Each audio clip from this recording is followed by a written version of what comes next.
J'ai la version officielle. Je vois que depuis hier, vous dites que le Cameroun célèbre le fait d'avoir gagné le Brésil alors qu'ils ont été éliminés. Attention, je vous explique. Vous savez que maintenant que je suis un peu connu, voilà.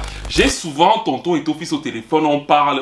Et au début, moi-même, j'étais pour qu'on gagne cette Coupe du Monde au Qatar. Sauf que quand on a fini par parler, lui et moi, au vu des nombreuses polémiques, il y a eu 600 000 personnes qui sont mortes en construisant les stades, les drapeaux LGBT ne sont pas admis. Lui et moi, on a fini par conclure que ce n'était vraiment pas la peine de gagner cette canne-là. Ça peut même nous amener la poisse et c'est comme ça qu'on a construit cette stratégie en 3 points. C'est-à-dire que j'étais en train de parler avec lui au téléphone. Après, il m'a dit, mais Stevie, tu écoutes quoi? Et j'écoutais Be Without You de Mary J. Blige. Et c'est comme ça donc qu'on a construit cette stratégie-là pour toucher vos émotions. Vous voyez que ça allait en crescendo, un peu comme We Belong Together de Mariah Carey aussi. Au début, on a le voix perdu.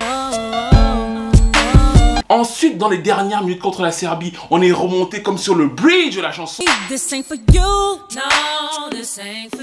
Et l'apothéose, le grand final, c'était donc le match contre le Brésil.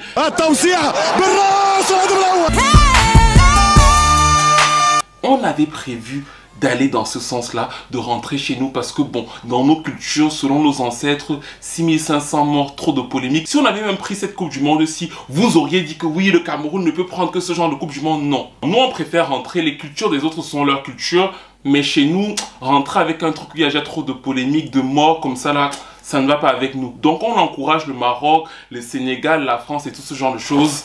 Et on sera là en 2026.